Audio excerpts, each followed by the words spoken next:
কৃষ্ণকালী মাকে পুরনো মন্দির থেকে নতুন মন্দিরে নিয়ে আসা হয়েছে।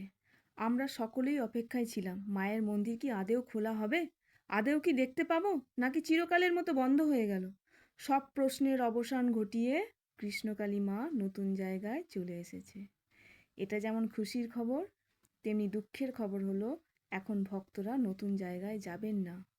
অনেকেই ভুল ইনফরমেশন দিচ্ছেন যে মন্দির খোলা হয়ে গেছে। মন্দির কিন্তু এখনো খোলেনি। এই সেই জায়গা যেখানে দেখুন এখনো অনেক অনেক কাজ বাকি আছে। এখানে টয়লেট হবে, জলের ব্যবস্থা হবে, মা পাম্প বসিয়েছেন ঠিকই, কিন্তু এখনো অনেক কাজ আছে। তাই মায়ের চ্যানেলে অবশ্যই চোখ রাখবেন। মাই বলে দেবেন কখন মন্দির খোলা হবে, কবে থেকে খোলা হবে।